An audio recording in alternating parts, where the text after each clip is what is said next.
Welcome to Borak Projex, your favorite project management podcast, where we go beyond project charters and charts and deep into the minds of program and project management icons and leaders.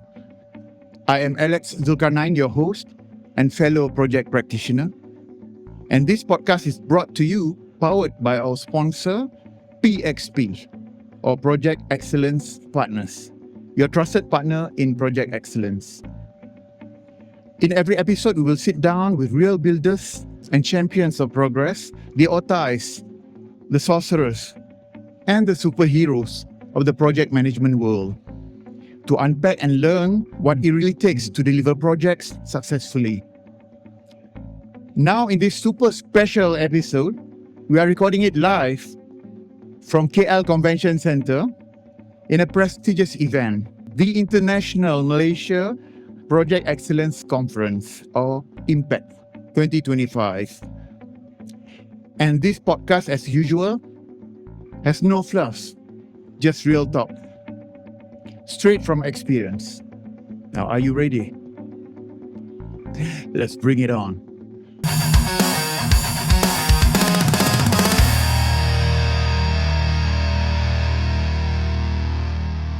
Today, we are honored, and I mean truly honored, to have with us a distinguished Malaysian leader whose career spans the academia, corporates, and energy industry.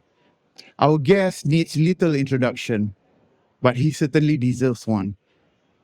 He is Datuk Engineer Dr. Abdul Rahim Hashim, former Vice Chancellor of University of Malaya, UM, former Vice Chancellor of University Technology PETRONAS, UTP, former Commissioner of the Energy Commission, former President of the International Gas Union, former President of Malaysian Gas Association, and of course, a senior figure who spent decades at the heart of PETRONAS as the Vice President of Research and Technology, Vice President of Human Resource, and Vice President of Gas Business. His career is a masterclass in engineering and project leadership, organizational transformation, and nation building. Ladies and gentlemen, please welcome Datuk Engineer Dr. Abdul Rahim Hashim. Thank you, Alex. Thank you. Thank you, Datuk. Now, for the audience in the podcast, there are audience downstage that were clapping just now, yeah? Okay, Datuk, we will have a conversation. It's not an interview, so you can just, no holds barred, you can tell, although we're going to behave this time. We can mix our languages as you please, and hopefully our session here will benefit, especially the project management fraternity, the young ones, and those who want to learn and improve. Datuk, tell us about your personal background, please. Okay, thank you, Alex, for inviting me for this session. Much appreciated. My background is that I'm an electrical electronics engineer by qualification. Joined PETRONAS in 1976. I'm not sure a lot of them are actually probably not born yet. And subsequently, as you mentioned, there's a career. But I was born in Johor Bahru, in Johor. Johor. Born, bred, and raised up in Johor, essentially. Until I went to the UK for my A-levels and my degree subsequently. So after that, Kita orang Johor, bangsa Johor. I orang Muar.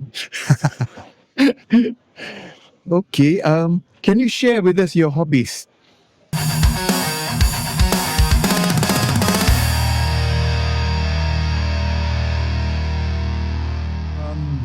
Not many. Definitely, exercise is definitely the number one.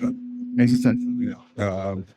I used to run quite a bit, especially around KLCC, but subsequently I had an injury with my ankle.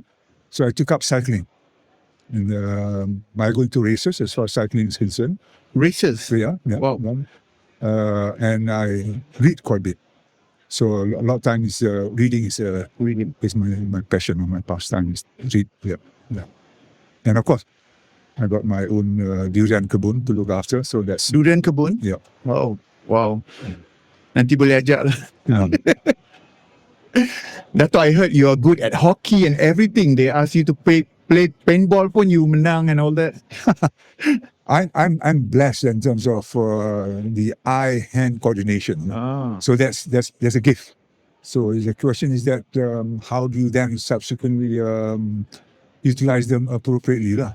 So sports is just get in and get on with it, and I'm okay with that too. Dato', you Very jaga blessed. makan juga kan? It's Yeah. not just sports. You also very disciplined in your Yep. eating. Just like project management I'm very disciplined, very habitual in that sense. Yeah. So before food, there always be fruits, no rice, just vegetables and protein, and that's my diet at the moment. Yeah. Dato', nak pecah rahsia sikit. Last time you kept on winning everything. Terror hockey, terror everything. They put any games and you win. And then so they wanted to get back to you. They buat paintball. And I heard dia orang yang kena tembak. No, I'm very competitive, Alex. Whatever that I do is competitive for myself. Not so much as competition against others, yeah? But that's just being competitive in that sense. Just pushing yourself every time, all the time. Yeah? And then whether you can actually address them accordingly. And you'll be surprised that the body is very agile, very adaptive. You just need to push to a boundary to a certain extent. Except for maybe you don't enjoy yourself. That's what I feel. Wow, great. That's an exemplary. How did you start your career and your climb? Actually, the career at that point in time, 76, about 2 years after PETRONAS was formed. PETRONAS was formed 74 in August. So I joined in September 1st of 76. So what we did is basically was in head office in Jalan Pudu at that point in time. That was Jalan Pudu. Subsequently moved to ENE Plaza next door. But our role was actually, I was actually in processing and manufacturing division. Yeah, whose boss at the moment, whose boss at that time, who's now actually a billionaire.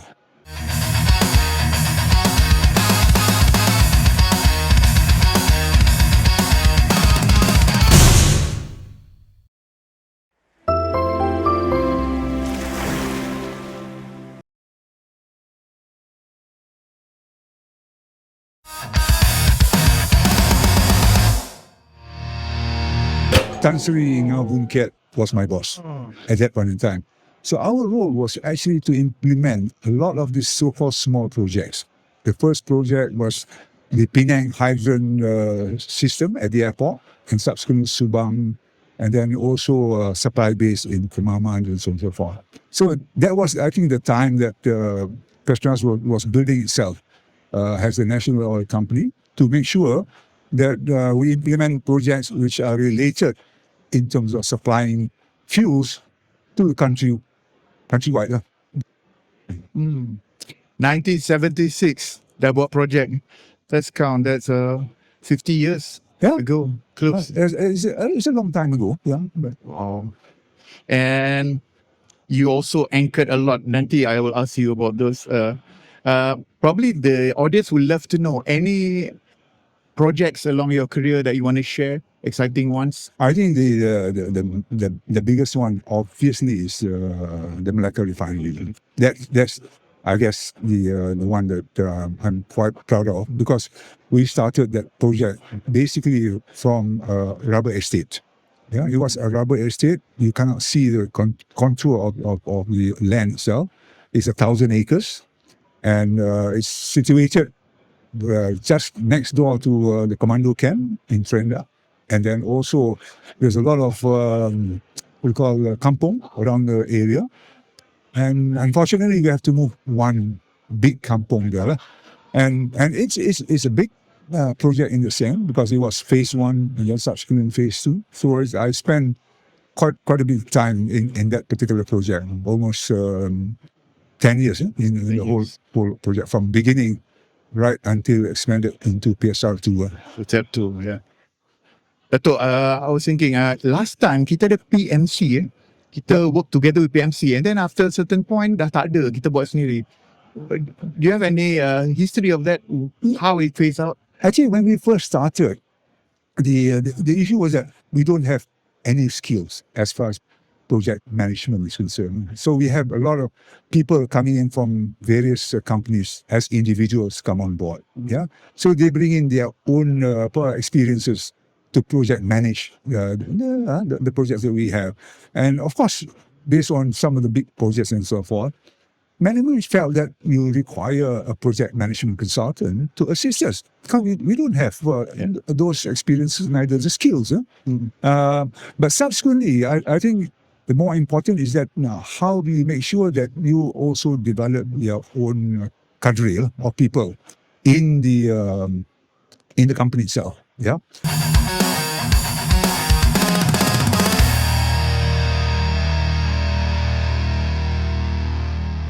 Because at that point in time, you remember, it's not just when we started, there was MLNG at that time. There was PETRONAS refinery in Kerteh, one of the first one. You got GPP, and then you got the pipeline project, and then you got Duyong. You got all sorts of projects going on. Each and every one of them are different. Yeah. The MLNG was Shell, ABF was with others. The Kerteh refinery was basically a contractor spec refinery. Yeah. So we said, look, and we are going to continue to sort of build projects, build plants and so forth, and they're not going to be any smaller, right? So we have to develop our own cadre of people, and that's where the project management skill group came about. I was fortunate that I was actually the skill advisor for the whole skill group at that point in time. So I have a position to sort of make sure that project management is actually one of the skill groups that we need to develop people accordingly. Yeah, that's where it all started. Yeah, our audience here, those watching the podcast, not just from PETRONAS, so the government sector, whatnot. I think there are good things that you can emulate in this. There's a fraternity of project management in some of the companies like PETRONAS. Right. And Datuk, kita go deeper a bit lah. Okay. I reported to you 2005, I think, until 2009. And we came up with the first design engineering management manual. And then we standardized the PETRONAS engineering data management system, still being used today. And there's a lot of efforts to kickstart engineers to do their own design at FL2 at that time, basic design. And so many capability efforts. One of these impact punya team is about talent. Yeah. Yep. So the introduction of skill group you mentioned just now, and technical professionals as well.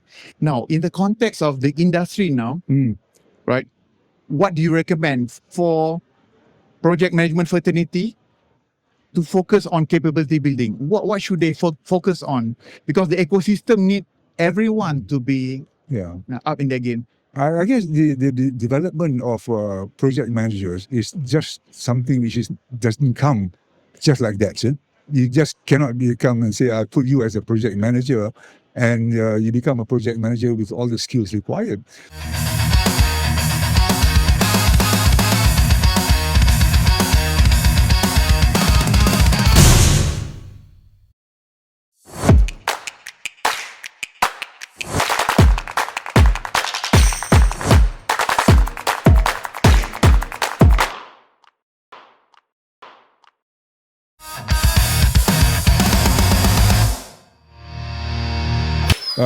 My take on this is that it's better to actually develop the engineers themselves, disciplined engineers, to become project engineers first in their own particular discipline. Yeah, where they actually develop that skill in terms of design, how to get involved in design, in their own discipline, and then part and parcel of actually doing the design. This is why we have got the DEP and stuff like that. Subsequently, you are also involving in other disciplines as well. Yeah, if you, for example, if you work in a refinery, for example, a mechanical engineer is asked to sort of install a pump, right? You have to make sure that you also design the foundation of the pump. and you make sure that the supply to the pump electrical is also done. And you're going to make sure also how does it relate in terms of the process flow. Yeah. So you are actually involving in multidisciplinary approach to that. Yeah. So as a project engineer, you are actually handling quite a few projects. When I was in Kochi, some of project engineers were having 10 projects at the same time. See? Yeah. So that helped me develop the skill of actually how to manage projects when you are actually quite young. So as you move up to become senior project engineers, automatically you take that on board, right? And when there are big projects, you go in as senior project engineer, and subsequently you move on to become a project manager. But you know your basic skills, you know exactly what's required as far as to make sure that you deliver the projects appropriately, and hopefully you make a better project manager in that sense. Of course, you make sure that you are also come along with the technologies that comes along with it, right? Digitalization is one of them. Yeah. Now, very, very important is sustainability. You have to come on board as far as that's concerned. AI is everybody's talking about that. No questions about that. So some of those things are actually, it's almost, to me, like license to operate. There's no arguments about that. Yeah. You just have to get on with it and address it accordingly. But as projects become more complex, stakeholders, the stakeholders are not just people surrounding the project, but you have got third parties, social medias coming on board and so on and so forth. So you should be able to handle that part of it as well. So project managers now are becoming much, much more, I would say complex. The role is much more complex, but you require a person who's actually has a completely different from what he used to be. Yeah. So it's a question that now how you help to develop that. And this is where I think your outfit is one of them, is to do that. Yeah.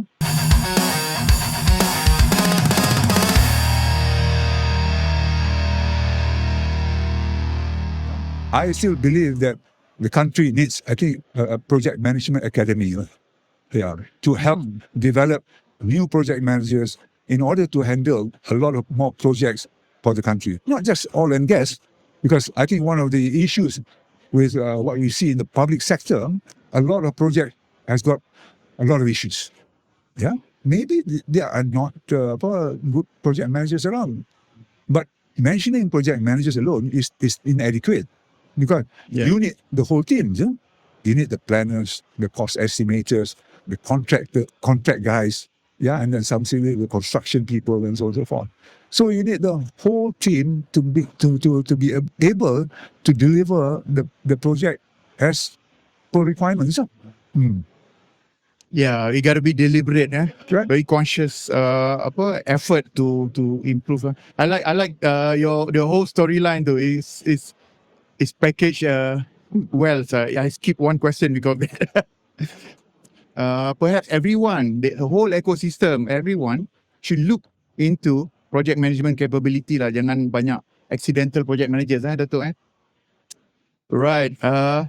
So, what are your insights on the project excellence areas that build resilience for an organization? I guess the insights is that, I always say this, it's actually not rocket science per se, right? It needs to be somehow to be structured appropriately. Yeah, you have to have the sort of the manuals per se. Yeah, because if you have a big organization, you take PETRONAS for example, you've got so many projects and so on and so forth. If everybody has his own sort of take on the project, that means the project that's going to be delivered are going to be all over the place, right? So you have to have a system to make sure that the project implementation is effective. So the manuals, the processes, the structure is very, very important. Yeah, because you must be consistent in terms of how you make the decisions, what you have to be considered, and so on and so forth. Yeah, but at the same time, you need the people to be able to deliver it. So that's where the development of all these so-called sub-disciplines within project management itself needs to be developed appropriately. Yeah. And of course, you have to have the resources to do that. Lah. Yeah. And you have to have projects in order for them to practice. Yeah. I mean, practice, quote unquote, lah. I mean, to implement.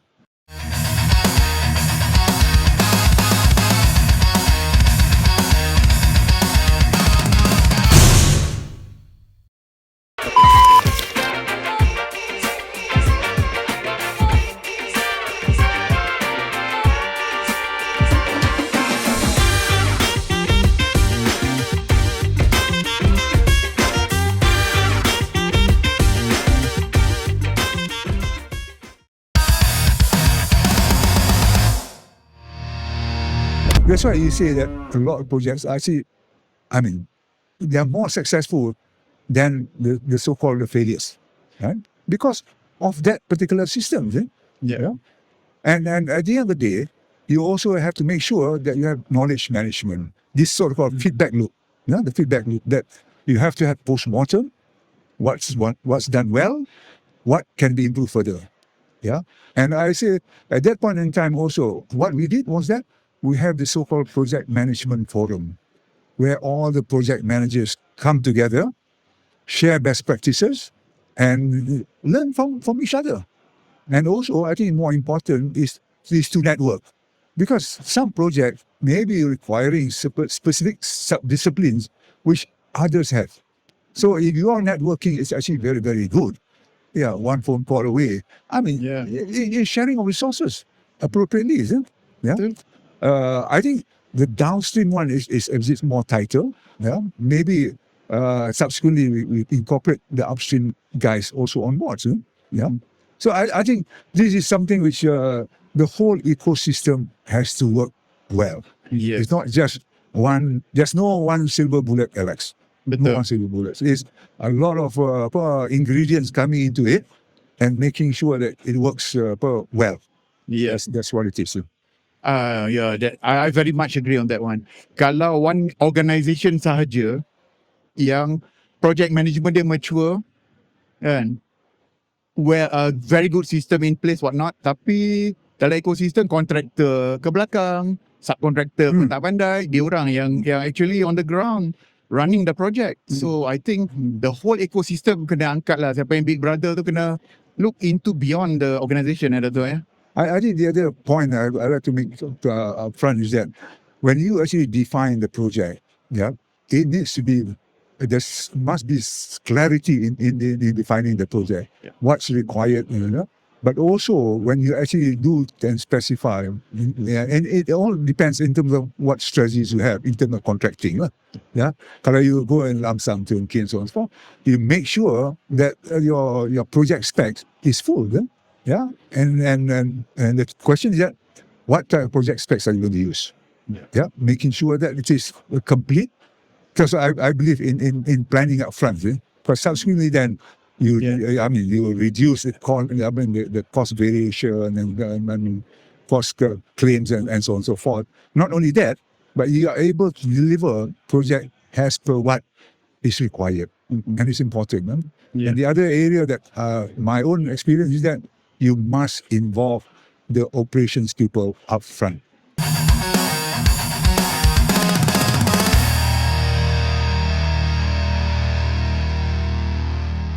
When you start the project, it's not about just delivering the plan, but making sure that the plan works accordingly to what operations and maintenance have to do, which they're going to do it for the next 30, 40 years. Yeah. So if they are not involved up front, then the question is that you are just building for the sake of building to just deliver based on what's required. Not quite, see? Because as you move on, this is, you take safety, for example. If you involve them in HAZOP and so on up front, I mean, that actually will address issues of safety at the plant very well, right? And they get to know a bit more about the plant. So when you actually doing the startup or the so-called punch listing and so on and so forth, you're okay. You actually reduce it to a point where it's only minimal, perhaps, at that point in time. Yeah? So it is actually a seamless from the day you start off with the project per definition right through until you start and commission the plants. Yeah. So that's what it should be in that sense. Yeah. Yeah. That's a very good point. Operational influence or participation upfront in projects. Nowadays, the pillar of project management, some companies use a framework or not, memang include operation, Datuk. It's not just about cost, schedule, safety/value, and business intent. Then the fifth pillar is operability. So kalau through the project life cycle je kita tengok there's something not right. It should be throughout the plant cycle. It must work. That's the intent of doing the project anyway, right? Thank you, Dato'. You nail it, that one. For the young ones, it's beyond your project life cycle, right? From your perspective, Dato', what are the key success factors in delivering any projects? Ada rahsia tak?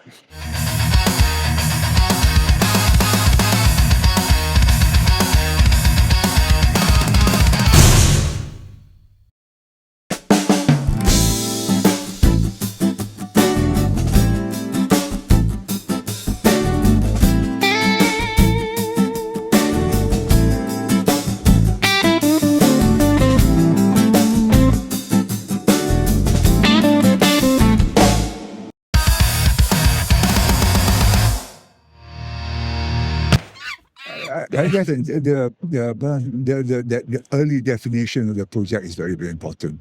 Yeah, what exactly does the client wants, right? You have to define that well, so that there's no halfway. No. I didn't mean that. I mean something else. Yeah. I mean sometimes it happens in that sense. Yeah. But in terms of project implementation, you must make sure that your team too is a competent, capable team.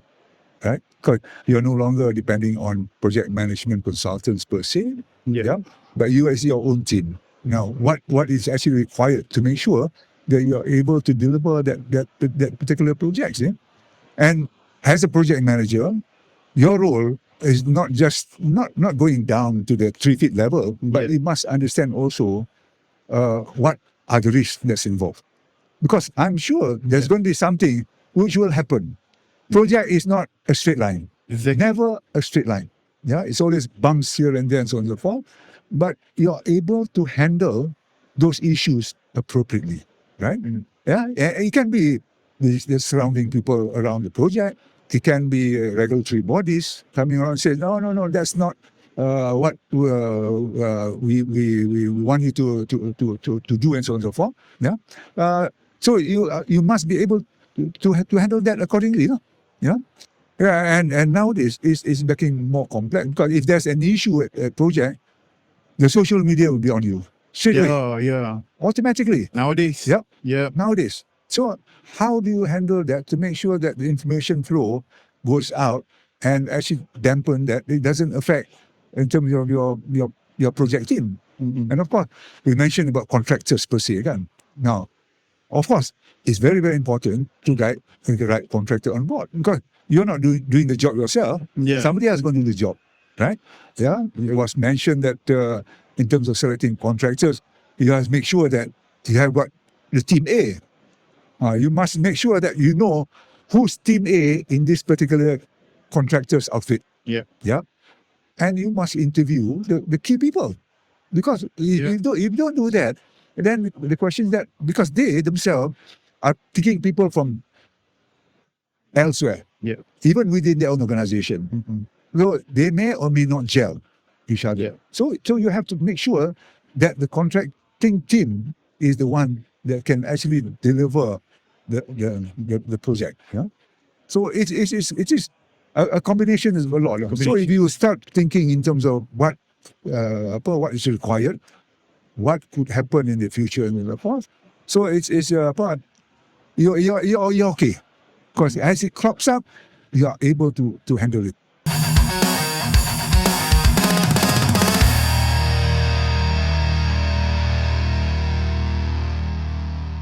And of course, project manager has to be.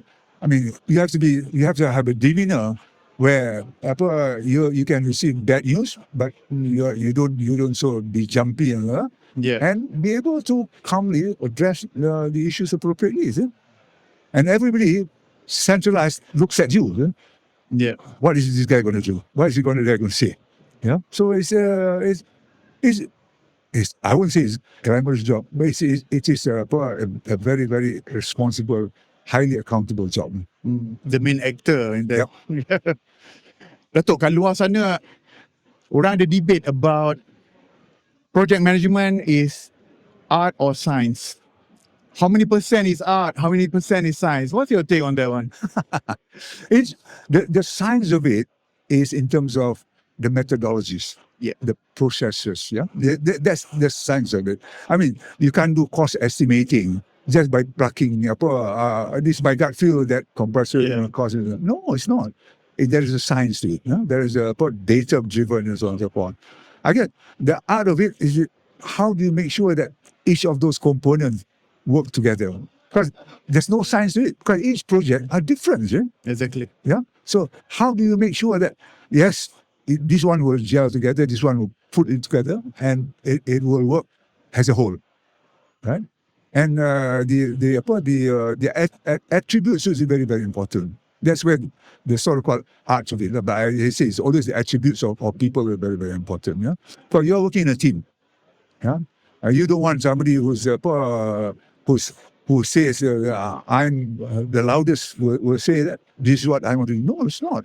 Yeah, you work as a team. You have your own contribution and so forth. But you must be able to talk across the teams.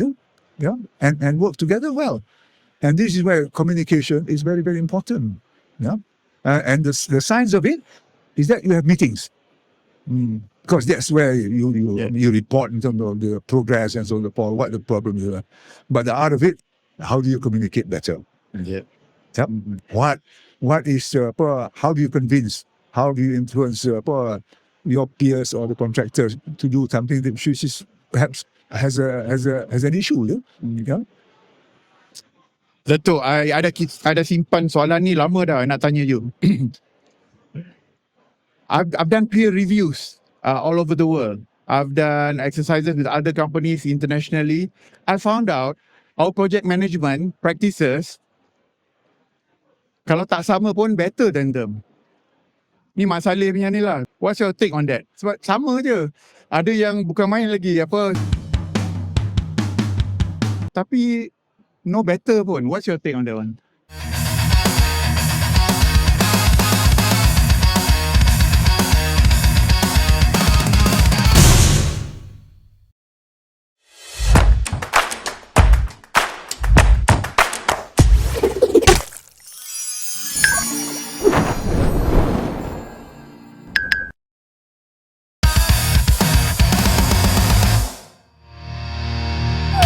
I'm not surprised.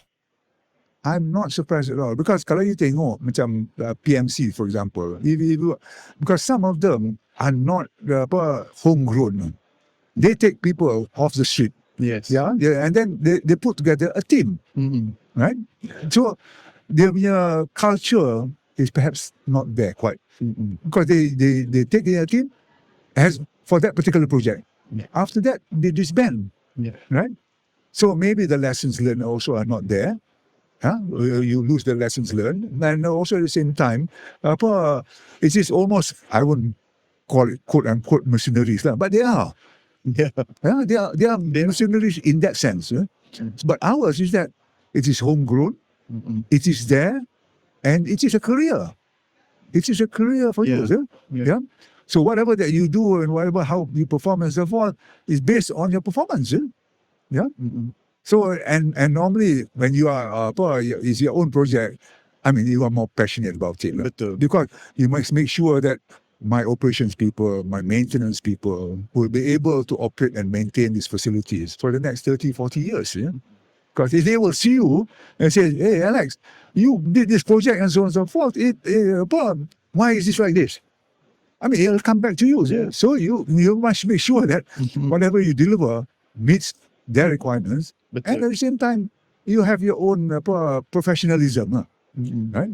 And you are, I mean, the resources that we have is good that we develop people appropriately. There's no restriction in terms of going for a program seminar to improve you. to be the best in your own particular area. Yeah. That's important. So kalau you tengok in that sense, of course you say, ours is much better. Yeah. When we did the TPCP, the Technical Professional Career Progression, we went to Shell, we went to Schlumberger, we went to BP, we went to a lot of companies. Yeah, they have their own. But we said we want something which is meant for us and how to do it. So when we actually did that, we make sure that it is appropriately for our organization, and you do it for the long term. Because you want to develop people, it's not going to be 5 years. Yeah. It's going to be 5, 10, 15 years before you see the real results. Because you don't get project managers at least 10 years beyond after they Mature, they matures. Yeah? And it's good to see that some of these great project managers has now retired. Like yourselves, this is what it's all about. Yeah? Yeah. Okay, Datuk. We're going to the last segment. We call it the rapid fire.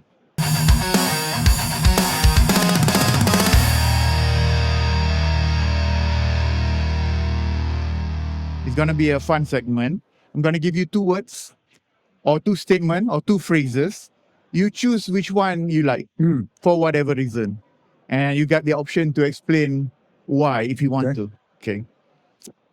Right. Ready, Datuk? This will be fun. Diamond or gold, Datuk? Of course, diamond. Diamond. The hardest material in the world. Sushi or nasi lemak? Sushi or nasi lemak? Satu tu healthy, I know, saja nak letak. Satu local. So I see you. Sushi. Sushi kan? Something healthy is very important. Nasi lemak, sekali-sekala lah Datuk Ke tak ambil terus? On Asia only. On Asia saja? Yeah, only on Asia. Nasi lemak apa? Sedap ke? Oh, sedap. Kudos Asia. Datuk, USA or UK? USA or UK? Uh-uh. This is tough, man. I think I go for UK lah. UK? Yeah, I was sort of bred over there, so it's smaller, it's more compact. Yeah. Zaman sekarang ni kat luar tanya USA or UK, semua jawab UK. Kenapa Maybe you guys know why lah audience. Okay. Datuk, this one is very difficult as well, but you have to answer one. UTP or UM? Oh, this is tough. For the challenge, it's definitely UM. But in terms of progressing and so forth, definitely is UTP. It's got definitely much more potential in it. So the diplomatic answer is UTP menang sikit lah. Yeah. UTP sikit. UTP, yeah. Okay. Right. Oh, banyak graduate UTP lah dekat audience agaknya. Kesian yang UM ada ke tak ada? You kena ada politics juga. Kena. Datuk, kalau silap jawab, kita boleh edit nanti. Tak apa. No. I will stick with UTP. Okay. This is another hard one because I know you from before. Milo or mineral water? Mineral water lah. Water. Okay. Dah tak suka Milo dah kan? No. Dia apa kurang manis tu manis juga lagi. Kurang manis, si manis kan? Dulu was branded as a healthy drink. Yeah, true. Sorry Milo, nothing against you. This is just personal opinion. Don't get to me. Kalau air kelapa or green tea, which one you pilih? Air kelapa. Air kelapa Okay. But they're more original. Original, yeah. Okay. Yeah.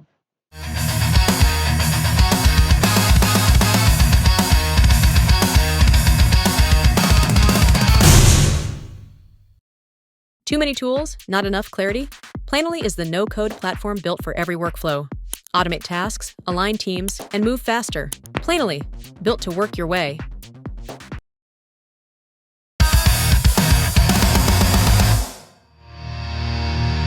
Alright, Datuk, I ask every of my guests this question. Tapi tukar sikit lah. So leadership is accountability. Accountable for one mega project, or accountable for one program with 1,000 projects? No lah, one mega project. One mega project. The reason very simple, Alex, is that each project, they have to go through the same process. Yeah. So the same process, you kali 1,000 tu, pelbagai isu kan. So you might as well focus on one mega project. Sama proses Siapa nak jaga yang program tu? Orang lain lah yang you suka. split lah 10 Siapa suka dia buat lah. Get the project engineers to do it. Okay. Project engineers, you get your chance. Okay. This one pun susah juga, Datuk. Elvis Presley or Tom Jones? Oh, Tom Jones. Tom Jones, see? Siapa tak tahu dengan Elvis Presley. Tom Jones suara lagi ni kan. He's still singing at 80, almost 90. Longevity. Yeah. Tom Jones. Saya pun suka Tom Jones sebab orang baling seluar dalam kan dekat stage. More desirable, I guess. Okay. BMW or Mercedes? BMW. BMW, congrats. This time you won. I think last time was Mercedes. Any reason? It's a performance car. Performance car. Yeah, you want to go performance, you want to go, and I drive fast, so Mercedes is good in terms of long distance, comfort, and so on and so forth. But you have to get the right Mercedes model to get performance. Yes. But BMW, almost every one of them can BMW? go to 200 kilometers an hour easily. Yeah. 530i ke Datuk? Or you punya? Well, BMW, Mercedes, this is a feedback for you guys. It comes from a good spot. Okay, Datuk. Project front end or project execution? front end. Front end. All the time, front end. You must somehow define the project, and the planning must be sharp. Because without that, you can't implement it. The root causes, kalau apa-apa pun kat front end kan? Front end. The front end. That's why you have to spend time front end to make sure that it's well defined. So project engineers yang muda-muda patutnya masuk front end dululah buat design kan? That's how it should be. Later kan? Yep.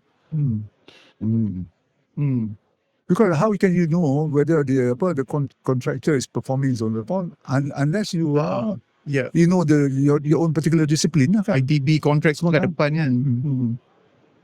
Okay, Datuk, this one kena fikir sikit. Teleportation or time travel? Teleportation or time travel? Teleportation. Teleportation. Time travel boleh tahu loteri. Teleportation, you can go everywhere. Right? You teleport anywhere. Cepat. You're able to travel. Tapi umur kita sama. Kalau time travel boleh tak? I don't think I want to go back in time. Okay. Alright. Teleportation.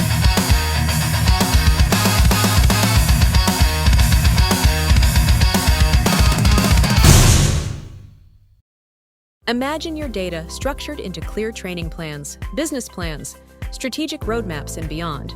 All connected, all working together. Giliga, AI that becomes part of your workflow, not a replacement, but an evolution.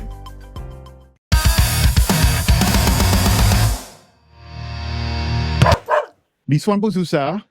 Datuk, you have to declare to the world, Manchester United or Liverpool? Neither. I don't support both. Tak, kalau kena Datuk, kalau kena paksa satu, mana you? Your life depends on it. Mana you? Liverpool. Liverpool. Congrats. Right, Liverpool. Liverpool, okay. Datuk, I nak tahu which celebrity you like most? Yang you idolize lah, celebrity, actors or ada tak?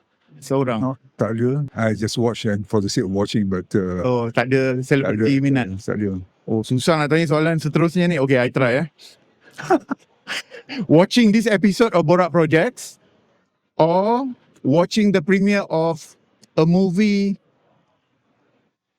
of a famous celebrity lah, actor. Which one? Like what? Like what? Alah, Datuk tak ada favorite ni celebrity. Okay lah, Marin, model dah mati. Dia siapa nak bagi? Tom Cruise lah. Tom Cruise my premier. Action star. Action movies, I prefer action movies lah. Tak ni, Borak Projex or action movie? Action movie lah. Borak Projex tak lah. You give something different kan? Being different is important, okay? Okay, that's honest feedback, okay. dapat those kind of feedback dengan orang paling typo saja. Alright. That's it, Dato'. Thank you so much for being here. I'll do some wrapping up. Thank you again for your time, Dato'. Oh, thank you very much, Alex, for giving me the opportunity to do this. I think you need to do more for the project management fraternity. Yes. Because there's a lot more scope for them to do better. Yeah. And because the project will continue. So the question is that do we have the talent to implement those projects? Yeah. Yeah. Any advice for the young ones? A quick I think the main advice is for them to stay curious. Stay curious. Yeah, you because you have to learn all the time. Yeah. Be up with what the technologies are. Yeah. Because it's very, very, very important. Yeah. And at the end of the day, you have to be a professional and have humility. Very Humanity. important. Yes. Yeah. Professional is definitely no questions about that, because you are handling big project, a lot of money and so on and so forth, and you are responsible for a lot of people. Yeah. So you have to be professional about it, but at the same time, you have to be have humility in that. Good one. Thank you, Dato'. Thank you. That is a wrap for this super special episode of Borak Projects, where we keep it real, relevant, and relentlessly project-driven. A massive thank you to our honorable guest again, Dato' Engineer Dr. Abdul Rahim Hashim, for sharing his insights that only experience and multiple scars can bring. If you got value from this conversation, please like, follow, share, make it viral, or simply drop a comment or two. Do not keep excellence to yourself. I am Alex Zulkarnain signing off. Until next time, stay professional, work with integrity, stay excellent. And remember, project leaders aren't born. They are built one lesson at a time. Bye from Borak Projects.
Right.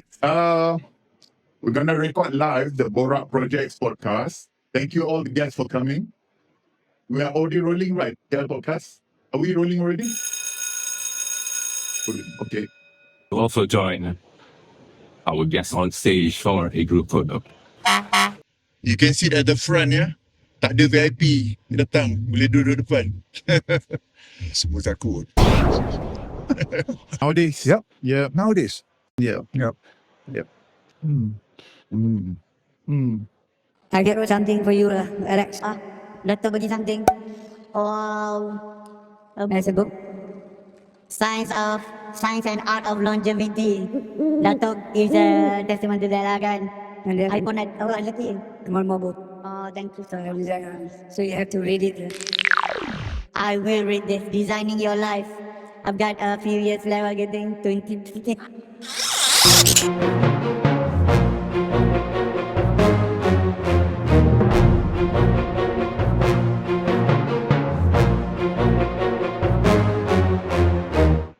Thank you. Thank you. Thank you very much. Betul. And Dr. Presidio, Dr. Abdul Rahim Hashim for the insightful and yeah. Give them another huge round of applause, ladies and gentlemen.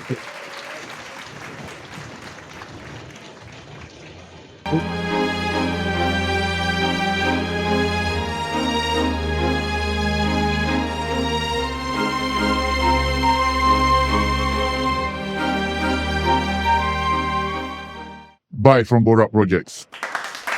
Thank you. Thank you very much.